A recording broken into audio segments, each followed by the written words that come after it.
The wind howled through the cracks of Fiona Walker's weathered cabin, carrying with it the whispers of a town that had turned its back on her. Pulling her threadbare shawl tighter around her shoulders, she stared at the letter in her trembling hands, the final communication from her father, disowning her completely, Colorado Territory, 1875. Fiona had believed returning west after finishing school in Boston would reunite her with her family. Instead, her refusal to marry the wealthy banker her father had selected, a man 30 years her senior with a reputation for cruelty, had resulted in her banishment. Now, at 22, she was alone in a small cabin on the outskirts of Silver Creek, surviving on the meager earnings from selling her needlework and herbal remedies. "They'll come around," she whispered to herself, though the words rang hollow after 6 months of silence. The letter made it clear she was no longer a Walker. Her room had been given to a cousin, her belongings sold or burned. She was dead to them unless she agreed to the marriage. Fiona crumpled the paper and tossed it into the dying fire.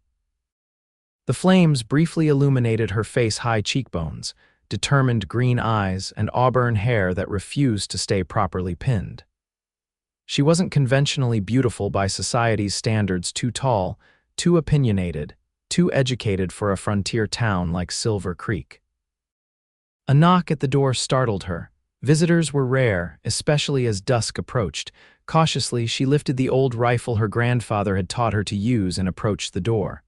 "Who's there?" she called, keeping her voice steady despite her racing heart. "Isaac Blackwood, madam." "My horse threw a shoe near your property. I was hoping you might have a lantern I could borrow until morning." Fiona hesitated, then cracked open the door, rifle still ready. The man standing on her porch was a stranger, tall and broad-shouldered, with dark hair tousled by the wind and a face weathered by sun and hard living. His clothes were dusty from the trail, but his eyes were clear and direct as they met hers. "Are you alone, Mr. Blackwood?" she asked, scanning the darkness behind him. He nodded, gesturing toward a chestnut gelding limping several yards away. "Just me and Rusty there. We've been riding since dawn from Fort Collins." Something about his straightforward manner made Fiona lower her rifle slightly. "I have a lantern, but it won't help you much with a thrown shoe. Your horse needs attention before he goes lame." "I'm aware, madam. I was hoping to make Silver Creek by nightfall, but that's not looking likely now." Fiona glanced at the darkening sky. Silver Creek was still 4 miles away and a storm was brewing. She shouldn't trust a stranger, but leaving a man and his horse stranded before a storm didn't sit right with her conscience. "I have a small lean-to beside the chicken coop. It's not much, but it would shelter your horse. As for you," she paused, considering her limited options, "you can sleep on the porch. I'll bring you blankets." Relief crossed his face. "That's mighty generous. I'd be grateful for any shelter." "Wait here," she said, retrieving the lantern and lighting it. "Follow me, and we'll see to your horse first." As they walked toward the injured gelding, Fiona noticed Isaac Blackwood moved with the easy confidence of a man comfortable in his own skin. He wasn't like the rough miners or the slick-talking gamblers that populated Silver Creek. There was something solid about him that reminded her of the mountains themselves. "You live out here alone?" he asked, his tone conversational rather than prying. "Yes." She offered no explanation, and to her surprise, he didn't press for one. The horse's injury wasn't severe. The shoe had loosened, but not completely detached. After settling the animal in the lean-to with some hay and water, Fiona showed Isaac to the porch. "I can repair the shoe in the morning," she said. "My father taught me basic blacksmithing." Isaac raised an eyebrow but nodded. "Thank you, Miss Walker," she supplied, then corrected herself. "Fiona Walker." "Thank you, Miss Walker, I'm in your debt." As she handed him blankets and a pillow, their fingers brushed briefly. Fiona stepped back quickly, unused to the proximity of a man who wasn't leering or dismissive. "Good night, Mr. Blackwood," she said formally, retreating inside and bolting the door. That night, as rain lashed against the cabin, Fiona lay awake listening to the storm and wondering about the stranger on her porch. Something about Isaac Blackwood tugged at her thoughts. Perhaps it was simply that he had treated her with basic respect, a commodity rarer than gold in these parts. since her family's rejection had tainted her reputation. Morning arrived with clear skies and the sound of movement outside. Fiona dressed quickly and found Isaac already tending to his horse, examining the loose shoe carefully. "Good morning," she called, approaching with a pot of coffee. "I thought you might want this before you start your day." He turned, and in the clear morning light, she noticed his eyes were a deep blue, the color of the mountain lakes her father used to take her fishing at when she was a child. The memory brought an unexpected pang of loss. "That's kind of you," he said, accepting the mug she offered. "I hope I didn't disturb your rest." "No," she replied. "The storm was louder than any man could be." A small smile crossed his face, crinkling the corners of his eyes. "Fair enough. About that shoe I don't want to impose, but if you're still willing to help, I'd be grateful." Fiona nodded. "Let me get my tools." As she worked on the horse's shoe in the small forge behind her cabin, Isaac observed quietly. Unlike most men she'd encountered, he didn't offer unsolicited advice or express disbelief at her skills. "You're good at that," he commented as she finished securing the shoe. "Necessity is an effective teacher," she replied, wiping her hands on her apron. "Where are you heading, Mr. Blackwood?" "Silver Creek for now. I've bought land south of town, planning to start a horse ranch." Fiona looked up in surprise. "A ranch, that's ambitious for these parts." "I've saved for it," he said simply. 10 years working cattle drives and breaking horses for the army. Time to put down roots." The mention of roots made Fiona's chest tighten. Her own had been severed so completely. "Well," she said, standing straighter, "your horse should be fine now. Silver Creek is straight down the trail, you can't miss it." Isaac nodded, reaching for his saddlebags. "What do I owe you?" "Nothing," Fiona said quickly. "It was a simple repair." He studied her for a moment, then reached into his pocket and pulled out a small leather pouch. "Then consider this payment for the lodging and coffee." Before she could protest, he pressed the pouch into her hand. Inside was a small carved wooden horse, its details surprisingly delicate for something made with a pocket knife. "I whittle when I'm on the trail," he explained, looking slightly embarrassed. "Not much, but it seemed a fair trade." Fiona ran her fingers over the smooth wood. It had been so long since anyone had given her anything without ulterior motives. "It's lovely," she said quietly. "Thank you." Isaac mounted his horse with practiced ease. "Thank you, Miss Walker. Perhaps we'll cross paths in town sometime." She doubted it. Her visits to Silver Creek were infrequent and brief, designed to minimize her contact with the gossips and sideways glances. But she nodded politely as he tipped his hat and rode away. Fiona placed the wooden horse on her small mantelpiece, not realizing then how significant that moment would become the first connection in a new story that would change everything. 3 days later, Fiona reluctantly hitched her mule to the small wagon. Her supplies were running low, and she couldn't postpone a trip to town any longer. She dressed in her plainest dress, pulled her hair into a severe bun, and set out with the first light of dawn, hoping to complete her business before most of Silver Creek was fully awake. The town was already stirring when she arrived, miners heading to the nearby claims, shopkeepers sweeping their boardwalks, and the saloon finally quieting after a night of revelry. Fiona kept her head down as she tied her mule outside the general store, ignoring the whispers that followed her. "That's Harvey Walker's daughter, the one who shamed her family.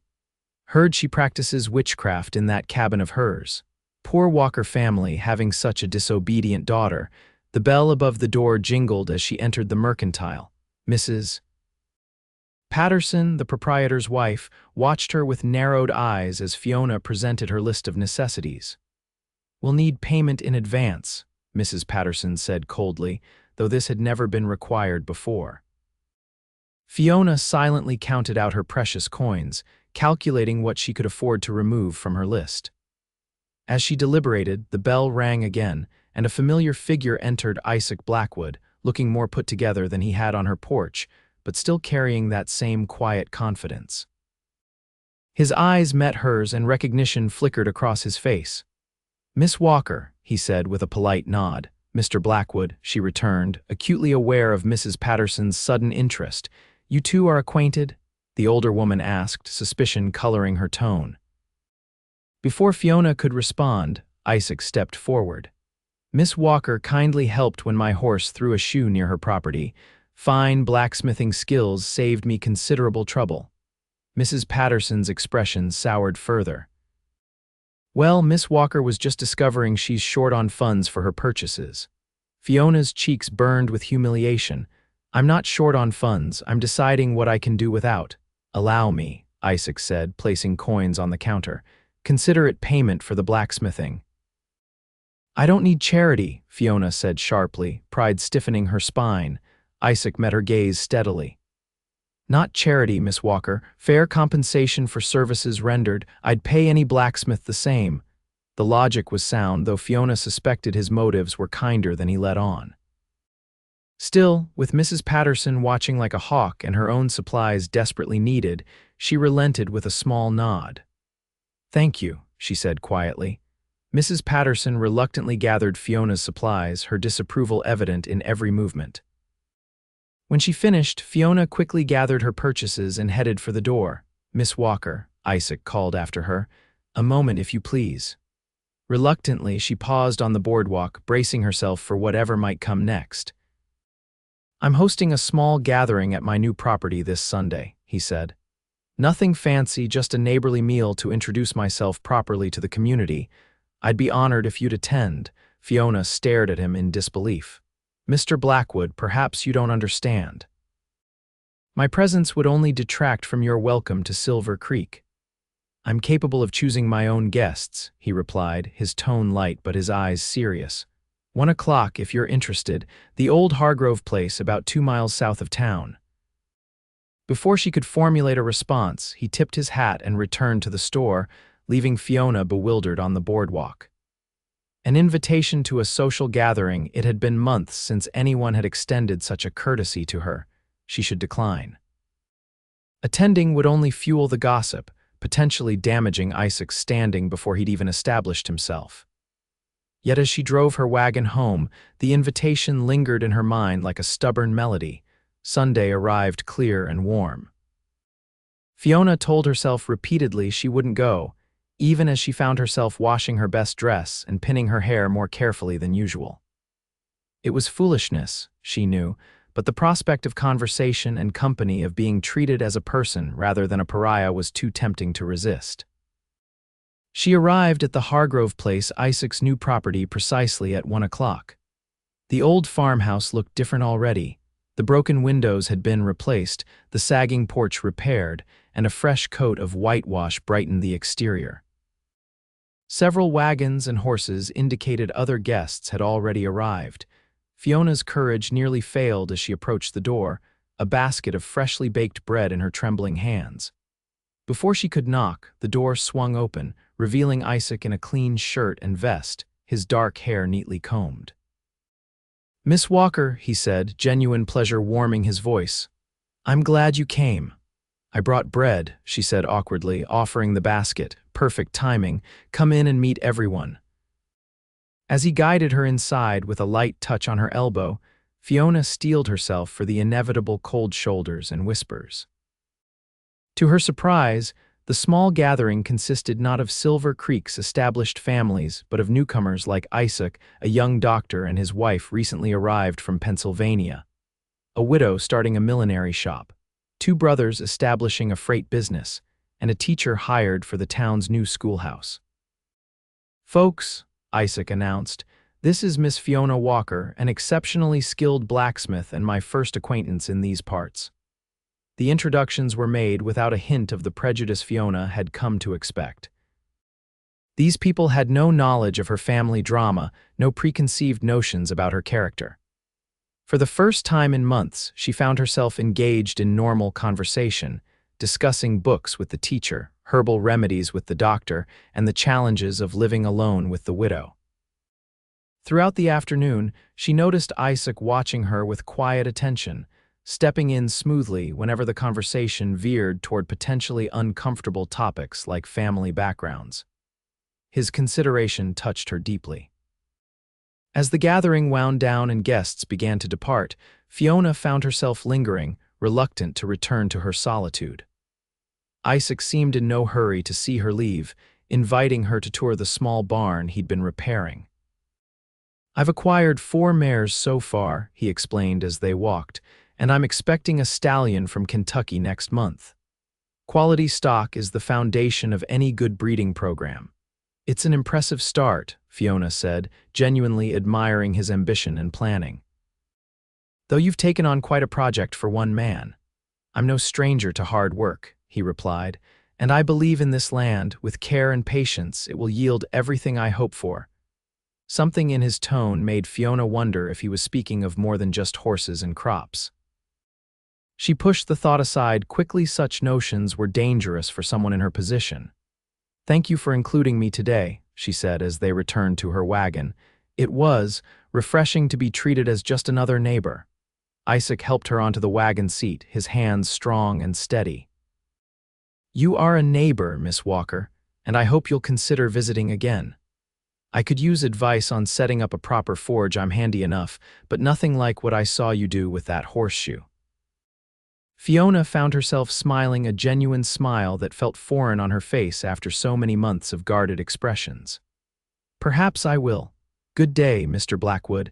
As she drove away, she could feel his gaze following her. The afternoon had been unexpected in every way, a brief return to normalcy that highlighted just how isolated she'd become. She told herself not to read too much into Isaac's kindness. He was simply a decent man establishing goodwill in his new community. Yet the wooden horse on her mantelpiece seemed to mock such practical thoughts, suggesting possibilities she dared not name. 2 weeks passed, during which Fiona found herself thinking of Isaac Blackwood far more often than was sensible. Twice she rode past his property on errands, noting the progress of his work: a new corral taking shape, additional repairs to the house, a garden plot freshly turned. Once she caught sight of him training a spirited mare, his movements confident and patient. She didn't stop, though something in her wanted to. Instead, she continued her solitary existence, selling her needlework to the stagecoach passengers passing through Silver Creek, and trading her herbal remedies with the miners who didn't care about her family drama when they needed fever treatments or pain relief. It was on a stormy afternoon that everything changed. Fiona was gathering her washing from the line as dark clouds gathered, racing to beat the impending downpour. The first fat raindrops were just beginning to fall when she heard hoofbeats approaching rapidly. Isaac appeared on the trail, riding hard. His expression was tense, urgent. Fiona's heart leapt to her throat. Had something happened? Was he in trouble? "Miss Walker," he called, dismounting before his horse had fully stopped. "Thank God you're home. What's wrong?" she asked, abandoning her laundry basket. "There's been an accident at the mine, collapse in the new tunnel. Doc Miller's attending the worst injuries in town, but there are men with cuts and burns at the secondary site who need help."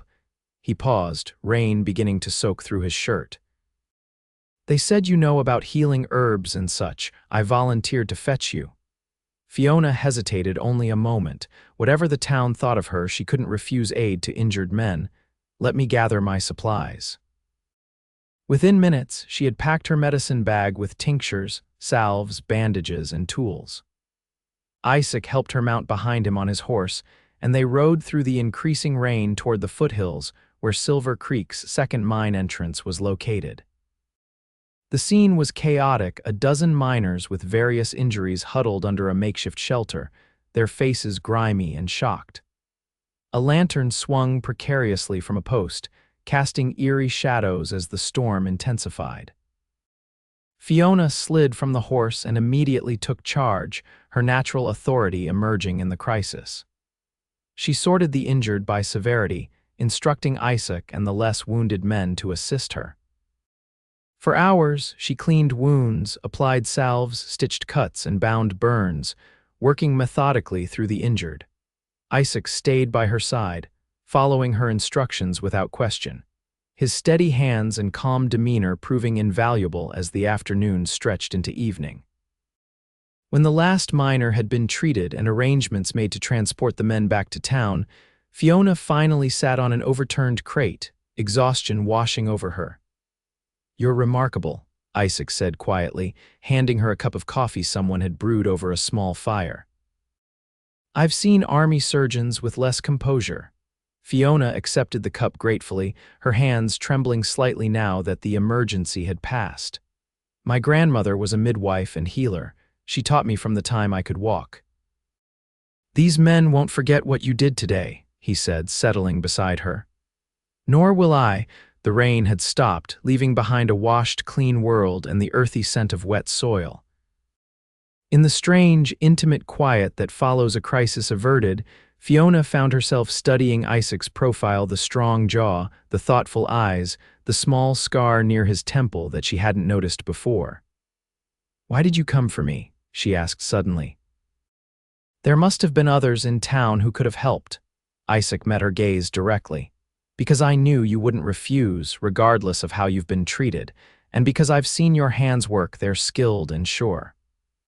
He paused, then added more softly, "And perhaps because I wanted to see you again, and fate provided an excuse."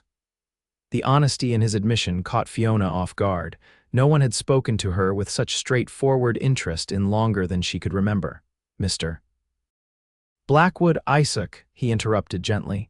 "After today, I think we can dispense with formalities." "Isaac," she amended, the name feeling intimate on her tongue. "You should know that my association with me will do you no favors in Silver Creek.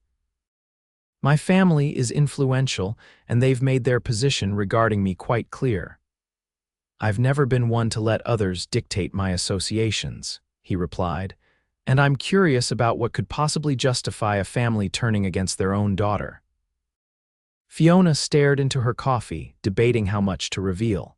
Finally, she said, "I refuse to marry the man my father selected, a banker named Thornton, who's 30 years my senior and has buried 2 wives already. My father had arranged it to secure loans for his mining investments. When I refused, he gave me a choice, obey or leave with nothing." Isaac's expression darkened. "And you chose freedom?" "I chose not to sell myself," she corrected, "but freedom has proven more difficult than I anticipated. The town follows my family's lead." "Not everyone," Isaac said firmly. "And certainly not me." The way he looked at her then with admiration rather than pity or judgment made something bloom in Fiona's chest, something she'd thought withered beyond recovery. Before she could respond, one of the miners approached, hat in hand. "Miss Walker, we've arranged transport back to town for the injured. Will you be riding with us to check on them tomorrow?" "Of course," she replied, rising from the crate. "I'll bring more salve for the burns." As they prepared to leave, Isaac helped Fiona pack her remaining supplies. "Allow me to escort you home," he said. "It's late, and the trail can be treacherous after rain." The ride back to her cabin was quiet, both of them tired from the day's events but comfortable in the silence. When they arrived, Isaac insisted on seeing her safely inside and rekindling her fire before he departed. Standing in her doorway, he hesitated. "Fiona," he said, using her given name for the first time, "I want to be clear about something. My interest in you isn't charity or rebellion against small-town ways. It's based on what I've seen of your character, your skills, your courage. I'd like your permission to call on you properly." Fiona's breath caught. "You want to court me, despite everything." "Because of everything," he corrected. "I've never met anyone like you." The sincerity in his voice was unmistakable. Fiona found herself nodding before she could overthink it. "Yes," she said simply, "I'd like that." His smile then was like sunrise breaking over the mountains, gradual, warming, illuminating. "Then I'll see you tomorrow. We can check on the miners together." After he left, Fiona stood by her fire, wondering if the day's events had been some elaborate dream. But the mud on her boots and the faint scent of Isaac's soap lingering in her small cabin confirmed the reality. Something had begun, something unexpected and fragile and potentially wonderful. In the days that followed, Silver Creek buzzed with conflicting narratives. The miners Isaac had brought to Fiona spoke of her skill and compassion, their gratitude outweighing any previous prejudice. Others, particularly those closest to the Walker family, doubled down on their ostracism, whispering that she'd somehow orchestrated the emergency to ingratiate herself with the newcomer. Through it all, Isaac was steadfast. He called on Fiona openly, bringing her books from his personal collection, seeking her advice on his forge setup, and inviting her to Sunday dinners with the other newcomers who had formed a small, supportive community outside Silver Creek's established social circles. On a crisp autumn afternoon, nearly 2 months after the mining accident, Isaac arrived at Fiona's cabin with his wagon rather than his usual horse. "I have a proposition," he announced when she opened the door. "My first major construction project is ready to begin, and I need a skilled blacksmith's opinion." "Would you accompany me to my property today?" Fiona agreed readily. These outings had become the highlights of her existence, moments when she could forget her isolation and simply enjoy conversation with someone who valued her thoughts. At Isaac's ranch, she was surprised to see significant progress since her last visit. The barn was completed, housing his growing collection of horses. The main house had been fully repaired, with new glass in all the windows and fresh paint brightening the exterior. But Isaac led her past these familiar sights to a clearing near the creek that ran through his property. "This," he said, gesturing to the foundation stones already laid out, "is where I'm building the forge." Fiona looked at him in confusion. "Your forge, but it's so far from the main buildings." "Not my forge," he clarified, watching her closely. "Yours if you want it," her heart stuttered. "I don't understand." Isaac took her hands in his expression serious but gentle. "Fiona Walker, I'm falling in love with you. I believe you feel something for me as well. But I also understand your independence is precious to you, especially after what your family tried to take from you." He gestured to the foundation again. "This would be your domain, a proper blacksmith shop where you could practice your craft without dependency or obligation. The cabin next to it would be yours alone, unless or until you decided differently." Fiona stared at the foundation stones, then at the small cabin being constructed nearby, unable to process what he was offering. "You want me to live on your property?" "As what exactly?" "As yourself," he said simply. "As the blacksmith Silver Creek needs but is too foolish to recognize. As my neighbor, my friend, and I hope eventually more, but each step would be your choice made freely." Tears welled in Fiona's eyes. "Why would you do this?" "Because I've watched you struggle against unfair circumstances with dignity and resilience. Because your skills are valuable and shouldn't be wasted in that remote cabin where few can benefit from them. Because," his voice softened, "because I want you in my life, Fiona, however you choose to be there." Fiona looked around the clearing, imagining what it could become: a proper forge where she could work without scraping by, a community that accepted her skills without judgment, proximity to the man who had somehow breached the walls around her heart. "I can't accept charity," she said finally. "It isn't charity," Isaac insisted. "It's investment in a skilled blacksmith who will serve my ranch and the surrounding area. You'll pay a fair rent, which we'll determine together based on your earnings. Everything will be properly contractual." His thoughtfulness, the way he'd structured his offer to preserve her pride and independence, moved her deeply. "And if people talk?" she asked, knowing they would. Isaac's expression hardened slightly. "Let them. I've never cared much for gossips, and anyone who would judge you without knowing you isn't welcome in my life anyway." Fiona took a deep breath, considering. The clearing was beautiful, with the creek providing water for the forge and the surrounding cottonwoods offering shade in summer. It was close enough to town for business but removed enough for peace. And it was near Isaac, which she admitted to herself was perhaps the most compelling argument of all. "I would need to draw up the contract myself," she said finally. "And I insist on paying for all materials for the forge equipment." Relief and joy spread across Isaac's face. "Agreed on all counts. Does this mean you'll consider it?" "It means yes," Fiona said, surprised by the certainty in her own voice. "Yes, I'll come." Isaac restrained himself from embracing her, respecting the boundaries she still maintained, but his smile conveyed everything words couldn't. "When can you move in?" "The cabin needs finishing first," she said practically, though her heart was racing with possibilities. "And I'll need to give notice to my landlord." "I thought you owned your cabin," Fiona shook her head. It belongs to a miner who's working a claim in Montana. He'll be pleased to have it back. He can charge more to the newcomers arriving every day. They spent the afternoon planning the forge's layout, with Fiona sketching designs and Isaac making notes about materials needed. As the sun began to set, he escorted her back to her cabin, both of them filled with a quiet excitement about the future taking shape. Standing on her porch, Isaac took her hand gently. "May I call on you tomorrow? We can begin arrangements for the move." Fiona nodded, suddenly shy despite the momentous decision they'd just made. "I'd like that."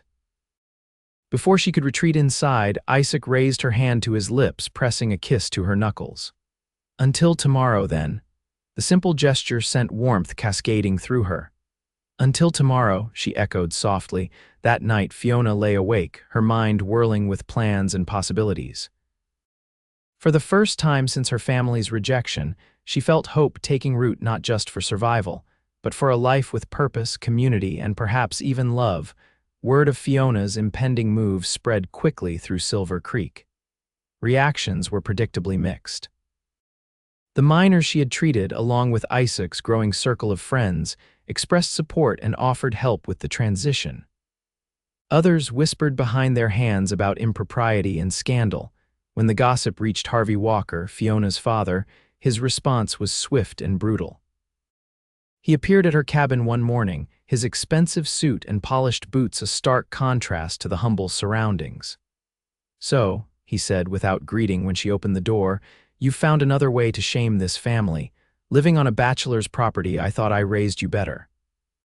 Fiona stood straighter, refusing to be intimidated. "You made it clear I'm no longer your concern, Father. My decisions are my own now." "You think this Blackwood fellow wants you for your blacksmithing?" Harvey sneered. "Don't be naive, girl. Men have only one use for women who discard their reputations." "Isaac has been nothing but respectful," Fiona countered, her voice steady despite her racing heart.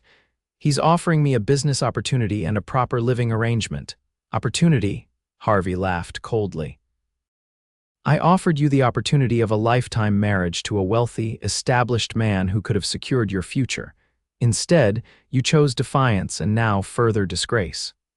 "Mr. Thornton has buried 2 wives already," Fiona said. "I chose life over a fortune built on others' misery." Harvey's face darkened.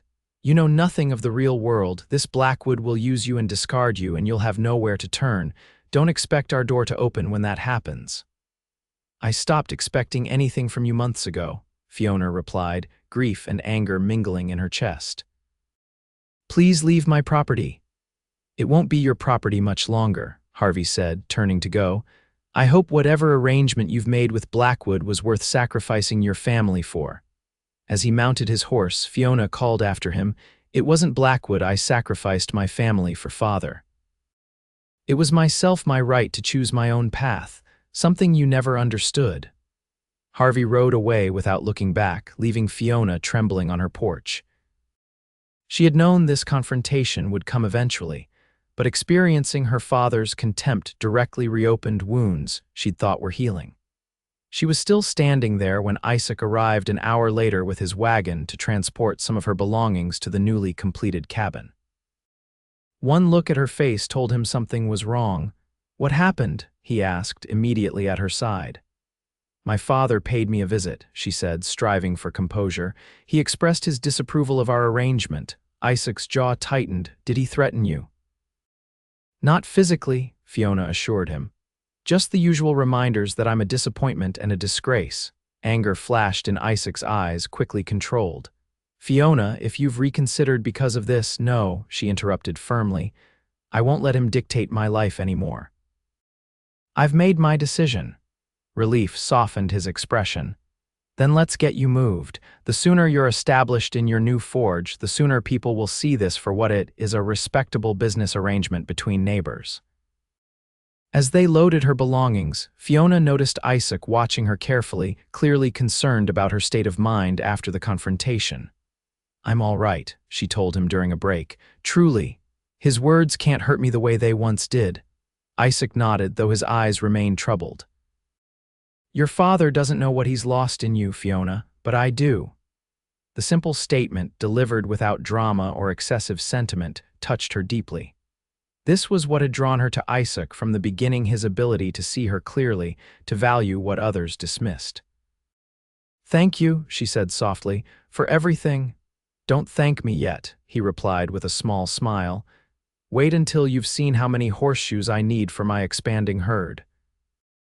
The joke broke the tension, and they continued loading the wagon in companionable focus, both aware that a significant threshold was being crossed. The next few weeks passed in a flurry of activity. Fiona's new cabin, though small, was sturdy and well-built, with more amenities than her previous home. The forge took shape under her direction, with Isaac providing labor and materials while respecting her expertise in the layout and equipment. True to his word, Isaac had a proper contract drawn up by Silver Creek's attorney, establishing Fiona as an independent blacksmith leasing land and facilities on the Blackwood Ranch. The arrangement was entirely proper on paper, though town gossips continued to speculate about what happened behind closed doors. In truth, Isaac was scrupulously respectful of Fiona's boundaries. He called on her regularly, but always in daylight hours. Their relationship deepened through conversation, shared work, and quiet evenings on her porch, watching the sunset paint the mountains in gold and purple. As autumn progressed toward winter, Fiona's forge began attracting business. The miners appreciated her skill with tool repairs, local ranchers discovered her talent for custom work, and even some townspeople who had initially shunned her found reasons to seek her services when no one else could complete certain specialized tasks. On a crisp November evening, Isaac invited Fiona to dinner at his house, not unusual in itself, but something in his manner suggested tonight was different.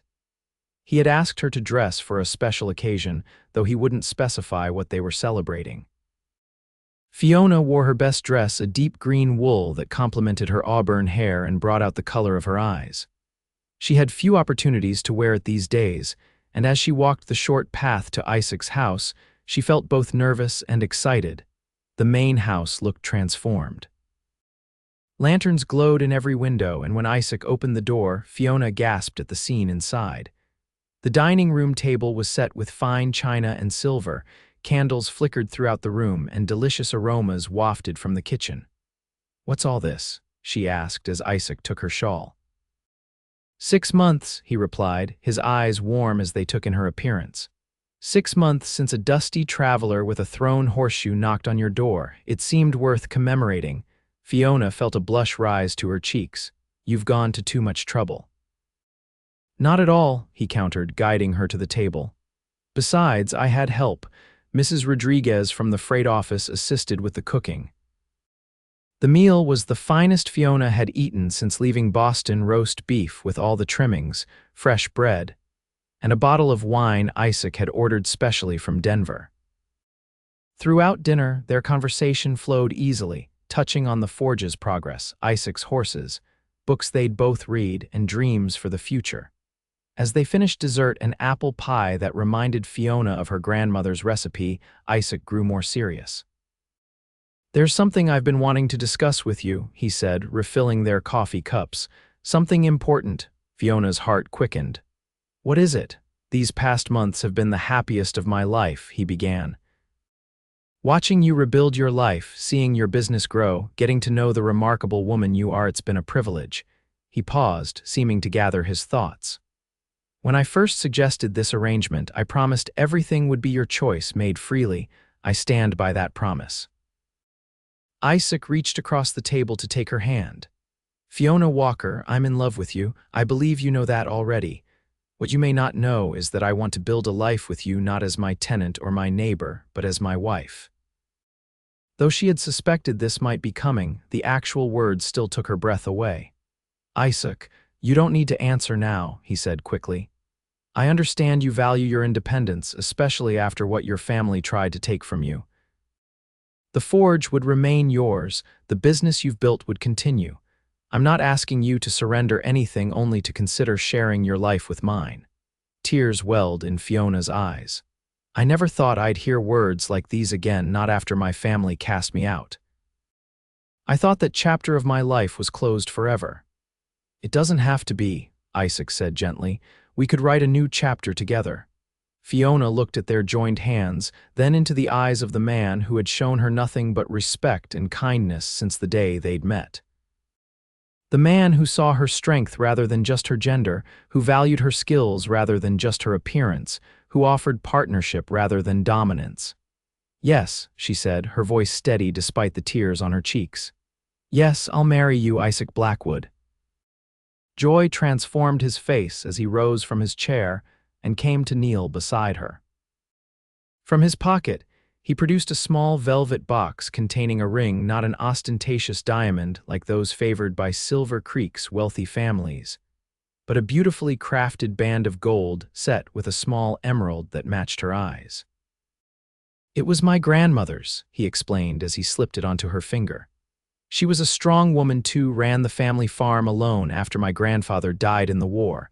The ring fit perfectly, as if it had been made for her. Fiona marveled at it, then at the man still kneeling beside her chair. I love you, she said, speaking the words aloud for the first time. I've been afraid to admit it, even to myself. Loving someone means being vulnerable, and I've worked so hard to be strong and self-sufficient. Love doesn't diminish your strength, Isaac said, rising to pull her gently to her feet. It gives you someone to be strong with. When he kissed her, it felt like coming home, a sensation Fiona had thought lost to her forever. His arms around her were strong yet gentle, offering support without constraint. In that moment, she understood that true freedom wasn't about being alone, it was about choosing whom to share your life with. The news of their engagement spread through Silver Creek like wildfire. Isaac announced it proudly at church the following Sunday, his arm around Fiona as they faced the congregation together. The reactions were as varied as the town itself: genuine congratulations from their friends, stiff acknowledgments from some of the established families, and cold silence from others, including Harvey Walker, who rose and left the church when the announcement was made. In the weeks that followed, Fiona's business continued to thrive despite, or perhaps because of, the controversy.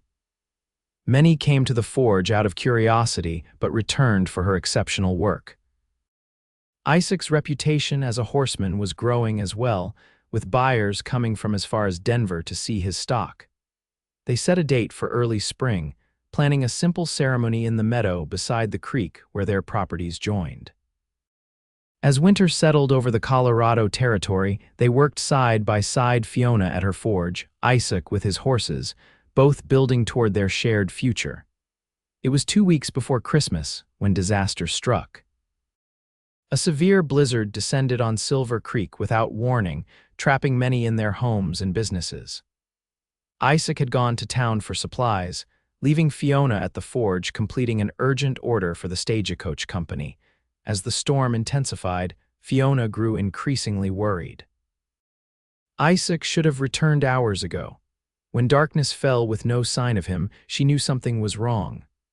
Bundling herself against the biting cold, she lit a lantern and set out for the main house, hoping he might have returned by another path. The house was dark and empty.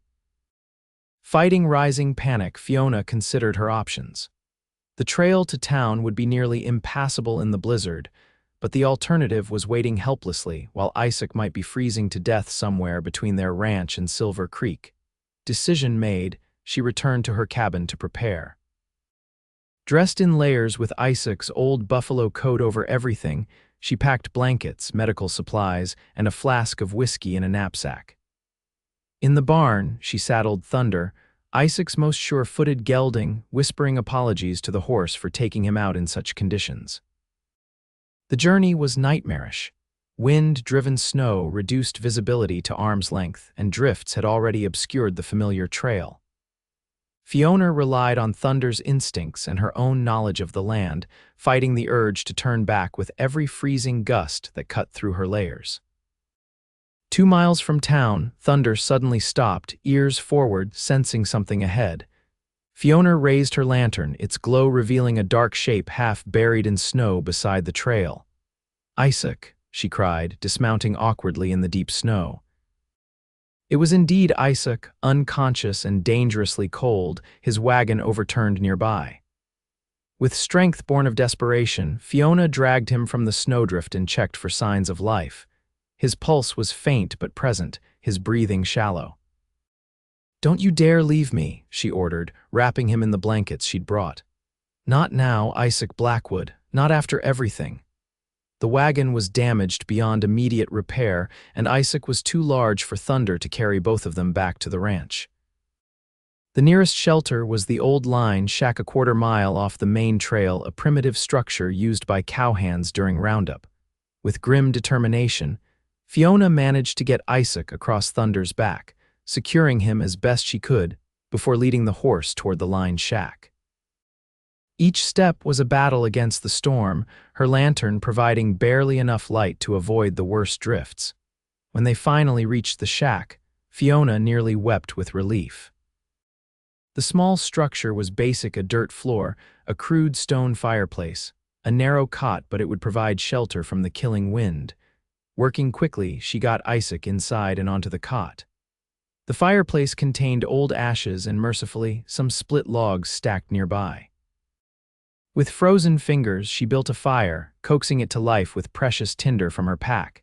As warmth gradually filled the small space, Fiona turned her full attention to Isaac.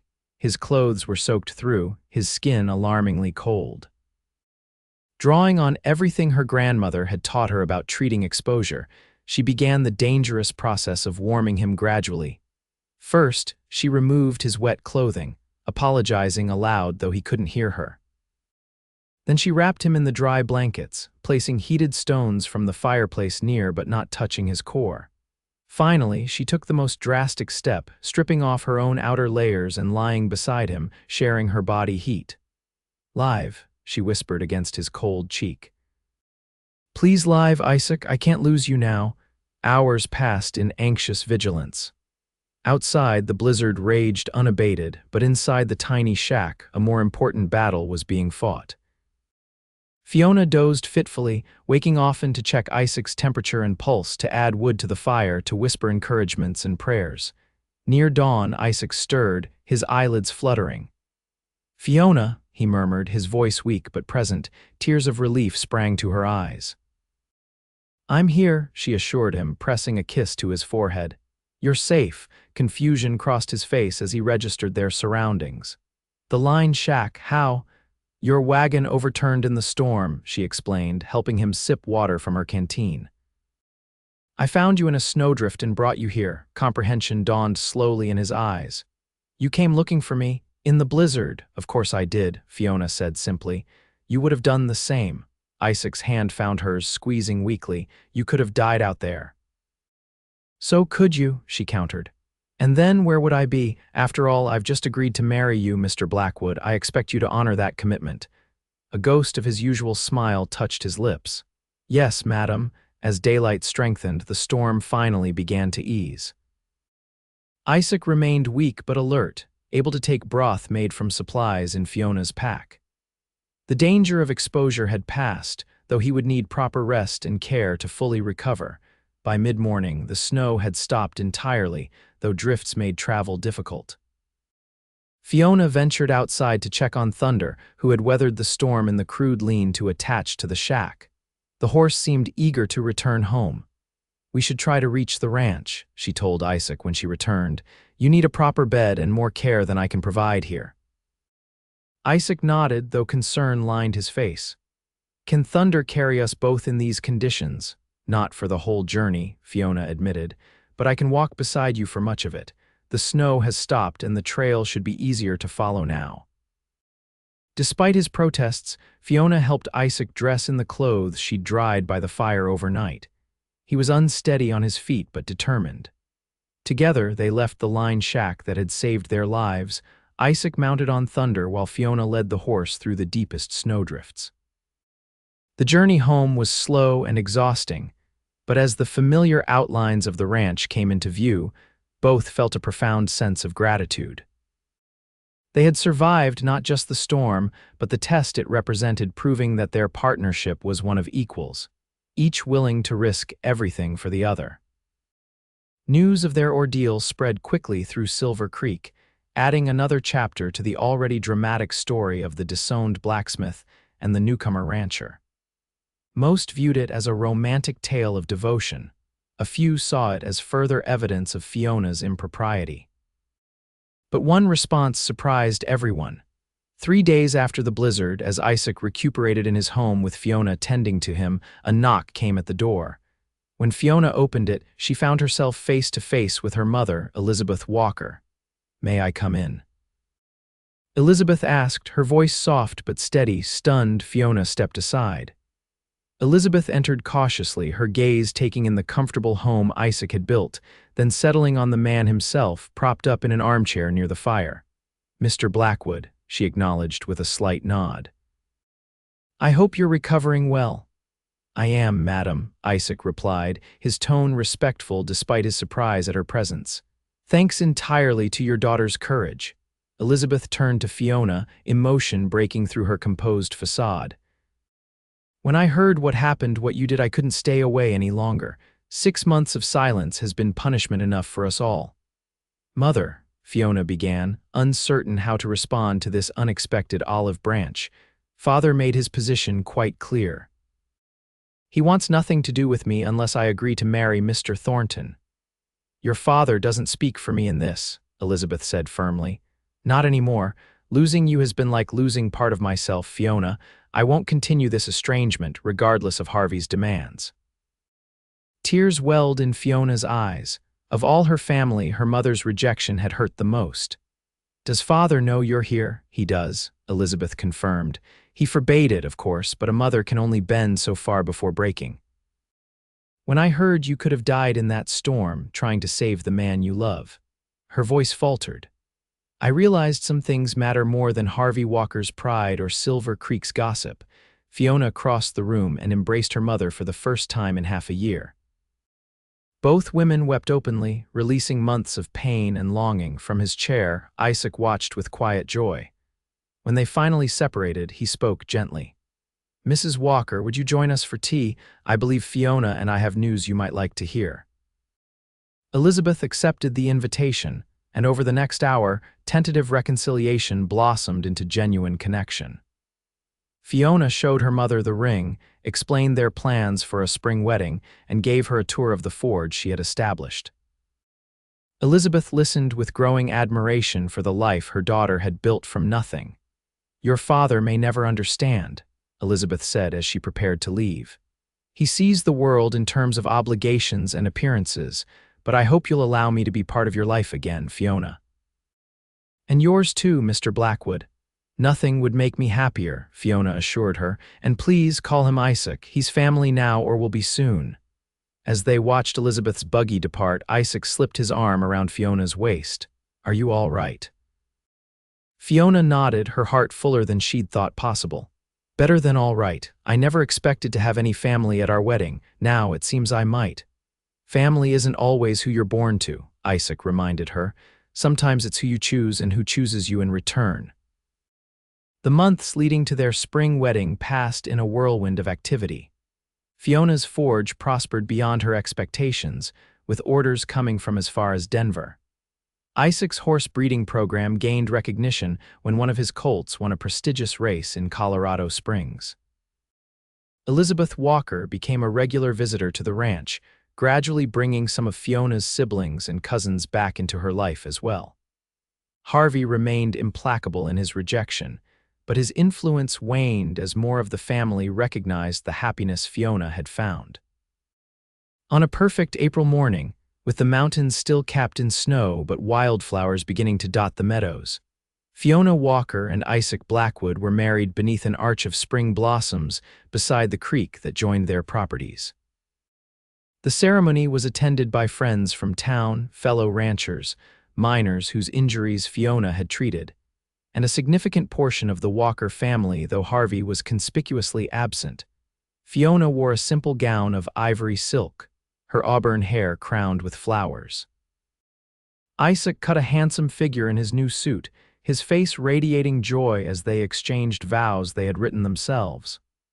"I take you, Isaac Blackwood, as my husband," Fiona said clearly, her voice carrying across the assembled guests. Not because I need a protector or provider, but because I choose to share my strength with yours. I promise to be your partner in all things, to face whatever comes with courage and faith, and to love you freely and completely all the days of my life.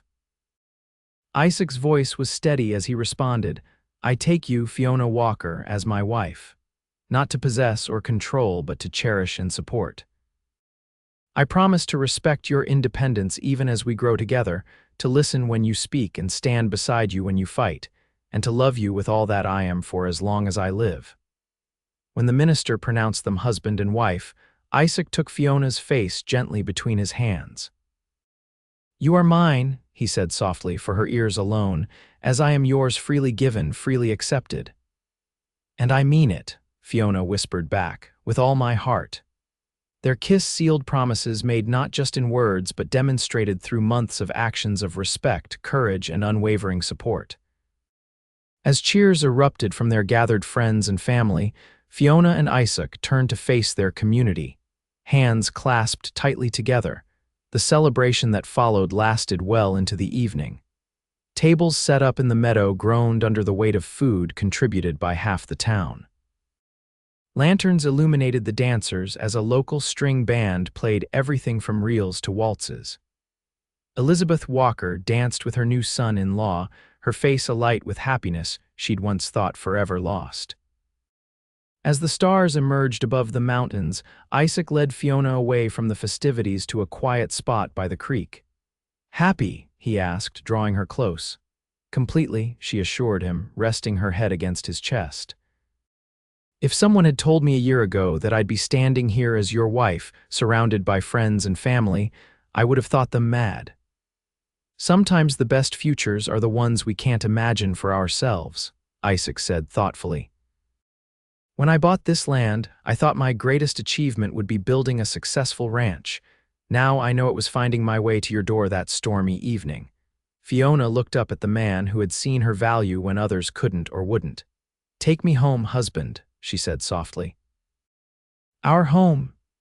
In the years that followed, the Blackwood Ranch flourished, as did Fiona's blacksmithing business. They built a larger forge to accommodate her growing reputation, hiring apprentices from among Silver Creek's youth. Isaac's horses became known throughout the territory for their quality and training.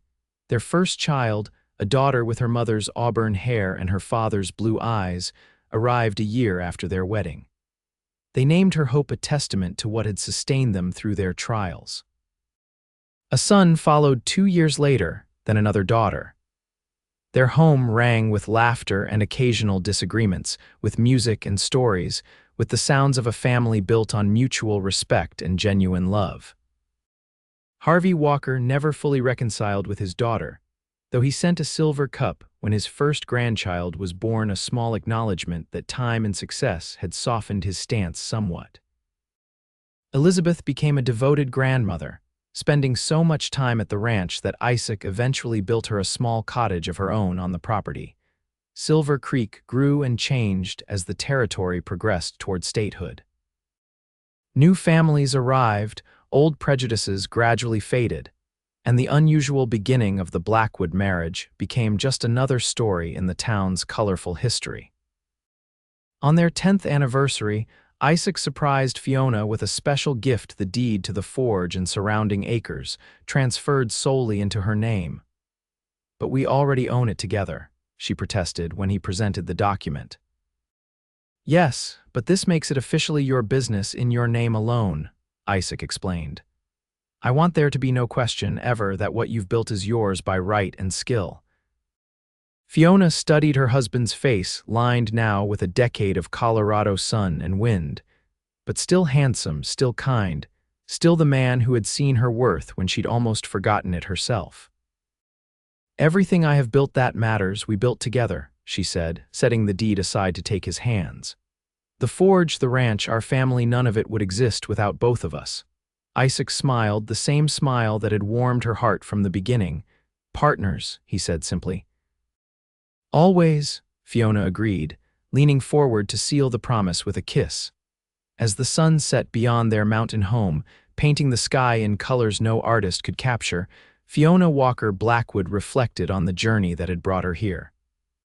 From rejection and isolation to acceptance and community, from independence born of necessity to partnership chosen freely.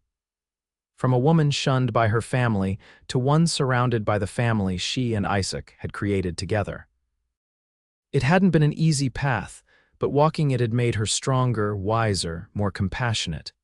And walking it with Isaac had made it worthwhile beyond measure.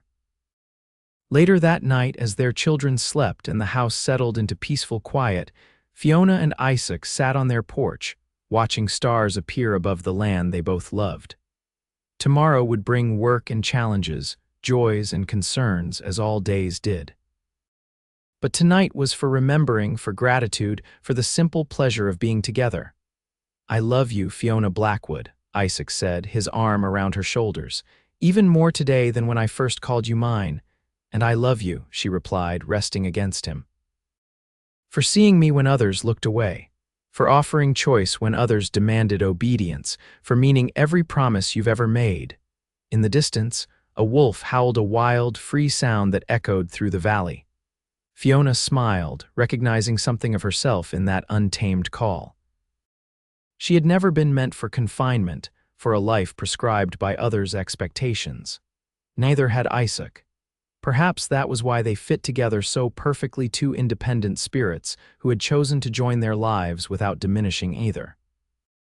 The wooden horse he had carved for her all those years ago still sat on their mantelpiece, a reminder of beginnings and the unexpected paths that love can open. Beside it now stood the creations of their children's drawings, small whittled figures, a horseshoe their eldest daughter had crafted in her first attempt at the forge. "You ever wonder what would have happened if your horse hadn't thrown that shoe near my cabin?" Fiona asked, voice soft in the night air. Isaac considered this. "I'd like to think we would have found each other anyway. Some things are meant to be, even if the path isn't straight." "The blacksmith and the horseman," Fiona mused with a smile. "Perhaps you're right." As the night deepened around them, stars reflecting in the creek that had witnessed their vows, Fiona and Isaac Blackwood remained on their porch, talking quietly of past and future, of dreams fulfilled and those still taking shape. Two people who had recognized in each other something rare and worth fighting for the chance to be fully themselves while building something greater together. In a time and place where women were often valued only for what they could bring to a marriage, Fiona had found a man who valued her for herself. And in a harsh land that broke many who sought to tame it, Isaac had found a woman whose strength matched his own. Together, they had created not just a home or a business, but a legacy of love based on mutual respect, a beacon for their children and all who knew them. Not perfect, certainly, but real and enduring, like the mountains that stood sentinel over their lives. And in the end, that was worth everything they had overcome to find it.